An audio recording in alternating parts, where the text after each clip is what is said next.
जय श्री कृष्णा, जय बालाजी महाराज, जय श्री श्याम। स्वागत है आप सभी का इटर्नल एसेंस चैनल में। आज है डे 18, 18वें दिन पे हम हैं 108 दिन श्रीमद् भागवत गीता के साथ। तो कल तक हमने ये बात की थी कि अर्जुन क्षत्रिय है। श्री कृष्ण भगवान कह रहे हैं कि अर्जुन क्षत्रिय है, उसे वर्णाश्रम धर्म का अनुयायी बनना है। विष्णु पुराण में भी कहा गया है कि वर्णाश्रम धर्म का एकमात्र उद्देश्य विष्णु को प्रसन्न करना है। तो आज हम पढ़ने जा रहे हैं श्लोक 51 से। दूरेण ह्यवरं कर्म बुद्धियोगा धनंजय बुद्धौ शरणमन्विच्छ कृपणः फलहे। कृष्ण कहते हैं, हे धनंजय, भक्ति के द्वारा समस्त गहित कर्मों से दूर रहो, उसी भाव से भगवान की शरण ग्रहण करो। जो व्यक्ति अपने सकाम कर्म फलों को भोगना चाहते हैं वे कृपण हैं। जो व्यक्ति भगवान के दास रूप में अपने स्वरूप को समझ लेता है वह कृष्ण भावामृत में स्थित रहने के अतिरिक्त सभी सारे कर्मों को छोड़ देता है। केवल कृपण ही अपने सकाम कर्मों का फल भोगना चाहते हैं, किंतु इससे वे भवबंधन में और अधिक फंस जाते हैं। और कृष्ण भावामृत के अतिरिक्त जितने भी कर्म संपन्न किए जाते हैं वे ग्रहित हैं, क्योंकि इनसे कर्ता जन्म मृत्यु के चक्र से लगातार इसी के कारण ही वो उसमें फंसा रहता है। कृपणों को यह ज्ञात नहीं है कि देववश या कठोर श्रम से अर्जित संपत्ति का किस तरह सदुपयोग किया जा सकता है। इससे उनका जीवन सफल हो सकता है। बुद्धियुक्तो जहातीह उभे सुकृत दुष्कृते तस्माद् योगाय युज्यस्व योगः कर्मसु कौशलम्। भक्ति में संलग्न मनुष्य इस जीवन में ही अच्छे और बुरे कर्मों से अपने को मुक्त कर सकता है। अतः योग के लिए प्रयत्न करो और सारे कार्य कौशल यही है। जीवात्मा अनादिकाल से अपने अच्छे तथा बुरे कर्मों के फल को संचित करती रही है।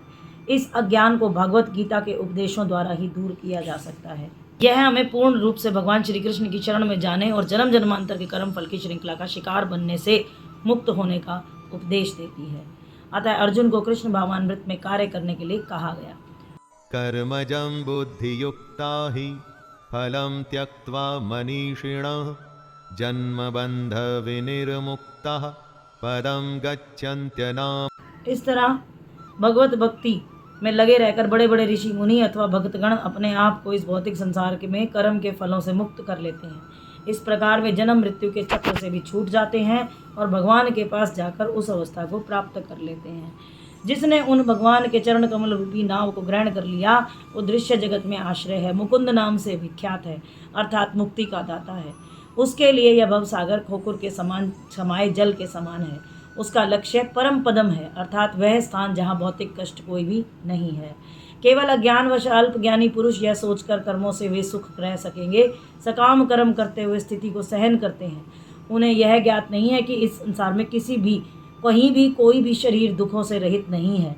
जो इस संसार में शरीर के साथ आया है उसे इस शरीर के सभी कष्टों को भोगना पड़ता है।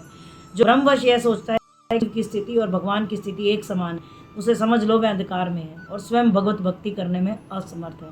भगवान की सेवा कर्म योग या बुद्धि योग कहलाती है, जिसे स्पष्ट शब्दों में भगवत भक्ति कहते हैं। यदा ते मोहकलिलं बुद्धिर्व्यतितरिष्यति तदा गन्तासि निर्वेदं श्रोतव्यस्य श्रुतस्य च।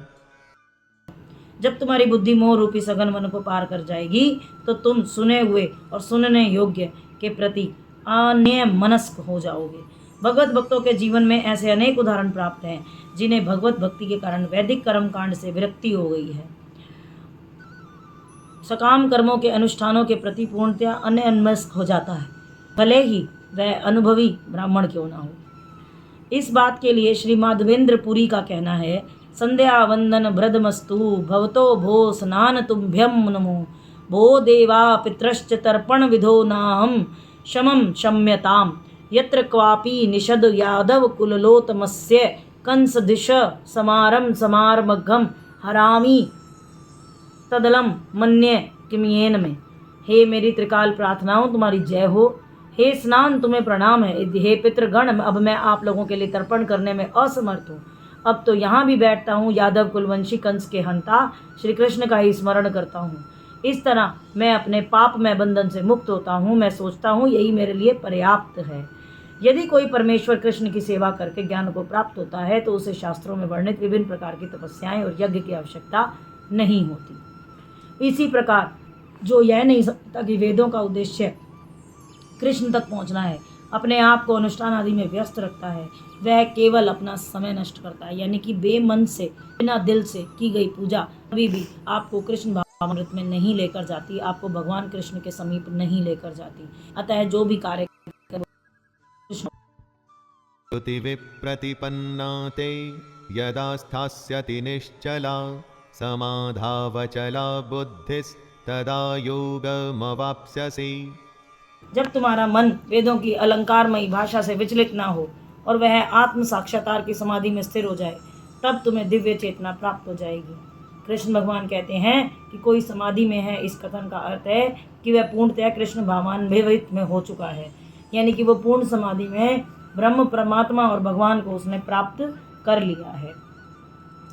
कृष्ण भावान्वित में मनुष्य कृष्ण के सानिध्य में रहता है। उसे कृष्ण या उसके प्रतिनिधि गुरुओं की आज्ञा का पालन मात्र करना होगा। अर्जुन उवाच स्थित प्रगस्य का भाषा समाधिस्तस्य केशव स्थितधिं किम प्रभाषेत किमासीत व्रजेत कम। अर्जुन ने कहा, हे कृष्ण, आध्यात्म में लीन चेतना वाले व्यक्ति के क्या लक्षण हैं? वह कैसे बोलता है? उसकी भाषा क्या है? वह किस बैठता और चलता है? अब शुरू होता है असली कृष्ण और अर्जुन का संवाद। अभी तक तो कृष्ण भगवान अर्जुन को ये समझा रहे थे कि मैं ही सर्वपर ब्रह्म हूँ, मुझे मेरे ही भावामृत में सभी को जाना है। अब धीरे धीरे अर्जुन को ये बातें समझ में आ रही हैं और अर्जुन अब कृष्ण भगवान से पूरे तरीके से, एक कहते हैं ना, एक हैवी डिस्कशन, वो उस डिस्कशन में आते हैं। तो अब वो सवाल कर रहे हैं, अर्थात जिस प्रकार, कहने का मतलब है कि प्रत्येक व्यक्ति की उसकी विशिष्ट स्थिति के अनुसार कुछ लक्षण होते हैं, उसी प्रकार कृष्ण भावान भवत पुरुष का भी विशिष्ट स्वभाव होता है। तो जिस प्रकार धनी पुरुष के कुछ लक्षण होते हैं, इसी प्रकार अर्जुन पूछते हैं कि इन लक्षणों से भगवत गीता से कैसे जाना जा सकता है। महत्वपूर्ण बात यह है कि कृष्ण भावान भवित व्यक्ति किस प्रकार बोलता है, उसकी वाणी कैसी होती है, उसका चाल चलन कैसा होता है, उसका व्यवहार कैसा होता है, उसका रहन सहन कैसा होता है।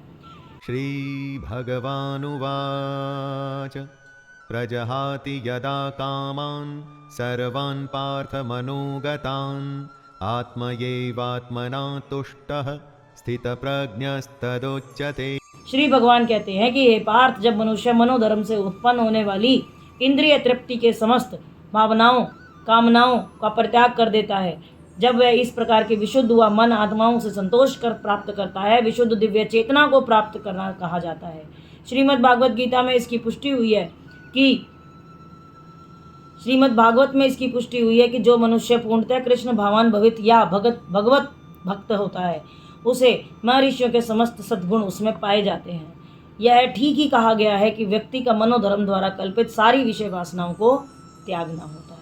कृत्रिम साधन से इनको रोक पाना बिल्कुल भी संभव नहीं है। मनुष्य को बिना किसी झिझक के कृष्ण भावामृत में लगना होगा, क्योंकि यह भक्ति उसे दिव्य चेतना प्राप्त करने में सहायक होती है। ऐसी आध्यात्मिक पुरुष के पास भौतिकता से उत्पन्न एक भी विषय वासना भटक नहीं पाती। दुःखेष्वनुद्विग्नमनः सुखेषु विगतस्पृहः वीतरागभयक्रोधः स्थितधीर्मुनिरुच्यते। जो त्रय तापों के होने पर भी मन में विचलित नहीं होता, सुख में प्रसन्न नहीं होता, आसक्ति भय और क्रोध से मुक्त है, वह स्थिर मन वाला एकमात्र भक्त है। तात्पर्य, मुनि शब्द का अर्थ है जो शुष्क चिंतन के लिए मन को अनेक प्रकार से उद्वेलित करे। जब तक एक मुनि अन्य मुनियों से विभिन्न न हो, तब तक उसे वास्तविक मुनि कहा ही नहीं जा सकता।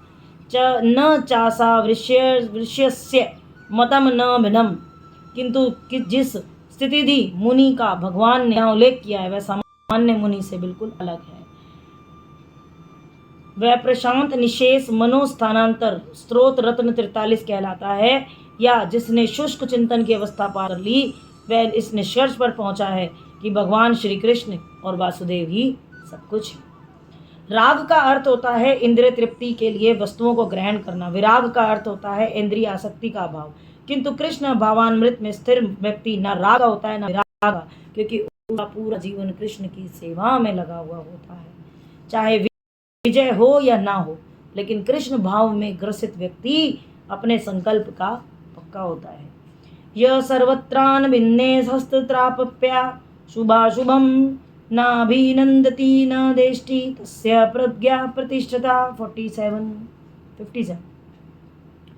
इस भौतिक जगत में जो व्यक्ति ना तो शुभ की प्राप्ति करता है, प्राप्ति से हर्षित हो, और ना अशुभ की प्राप्ति से दुखी हो, होने पर उसे घृणा हो, पूर्ण ज्ञान में स्थिर होता है। अर्जुन का दूसरा सवाल था कि कैसे बोलता है, उसके लक्षण क्या हैं। तो हमने पहला लक्षण बताया कि जिसका मन विचलित नहीं होता।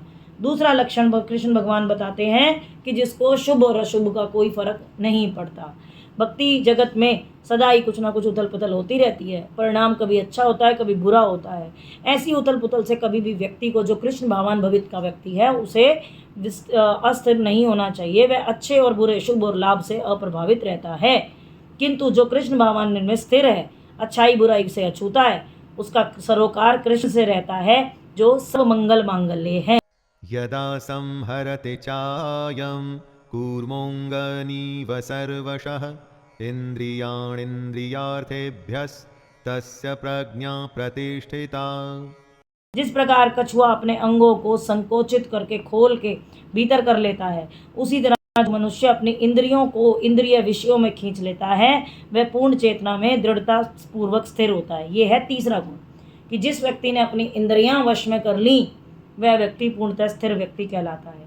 किसी योगी भक्त आत्मसिद्ध व्यक्ति की कसौटी यही है कि वह योजना के अनुसार अपनी इंद्रियों को वश में कर ले। हम कई बार सुनते हैं कि हिमालय पर जाकर लोग बिना कपड़ों के इतनी ठंड में भी जो है योग करते हैं। कैसे कर पाते हैं? क्योंकि उन्होंने अपनी इंद्रियों को वश में कर रखा है। तो योगी या भक्त भी इन्हीं सांप सर्पों को वश में करने के लिए एक सपेरे की भांति अत्यंत प्रबल होना चाहिए। किसी भी कार्य को करने की छूट नहीं देता। शास्त्रों में अनेक आदेश हैं, उनमें से कुछ करो और कुछ ना करो का संबंध है। मतलब शास्त्र कहता है कि कुछ काम ऐसे हैं जिनको करना चाहिए, कुछ काम ऐसे हैं जिनको नहीं करना चाहिए।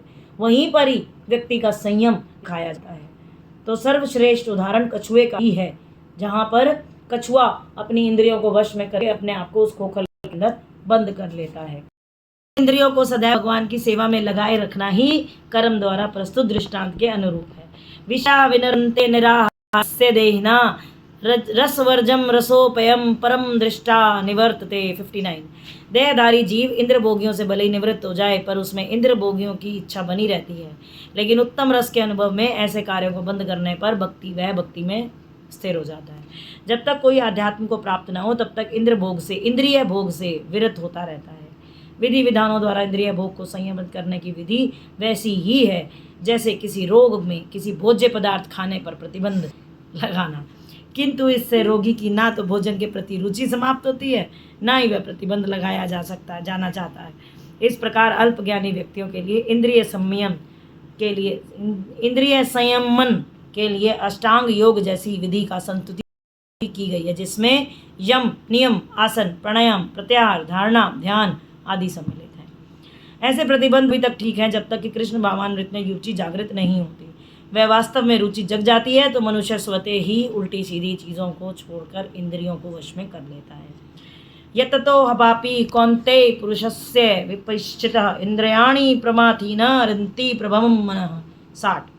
हे अर्जुन, इंद्रियां इतनी प्रबल और वेगवान हैं कि उससे वे विवेकी पुरुष के मन को भी विचलित कर सकती हैं। उन्हें वश में करने का प्रयत्न करना चाहिए। अनेक विद्वान और ऋषि दार्शनिक आध्यात्मवादी इंद्रियों को वश में करने का प्रयत्न करते हैं, लेकिन बड़े से बड़ा मन भी कई बार विचलित हो जाता है। यहाँ तक कि विश्वामित्र जैसे महर्षि पूर्ण योगी का मन भी मेनका से विचलित हुआ था। ये कथा आती है। विश्व के इतिहास में इस तरह के अनेक दृष्टांत हैं जहाँ पे बड़े से बड़ा योगी भी विचलित हो चुका है। तो मन को कृष्ण में लगाए बिना मनुष्य ऐसे भौतिक कार्य को बंद नहीं कर सकता। साधु भक्त यमुनाचार्य जी ने एक व्यवहारिक उदाहरण प्रस्तुत किया। यदवधि मम चेत कृष्ण पदारविंदे नवन नव नव रस धाम नयुध्यतम रंतु मासीत तदवधि बत नारी संगमे समरम्याने भवती मुख विकारः सुष्टु निष्ठिवनम च। जब से मेरा मन भगवान कृष्ण के चरणों में लगा है, तब से मैं नित्य और दिव्य रस का अनुभव करता हूँ। तब से स्त्री प्रसंग का विचार आते ही मेरा मन फिर से भगवान की तरफ चला जाता है और मैं ऐसे विचारों पर थू थू करने लगता हूँ। तो कृष्ण भावामृत इतना सुंदर है। आज का वीडियो हम यहीं समाप्त करते हैं, ये कहते हुए कि कृष्ण का भावामृत इतना सुंदर है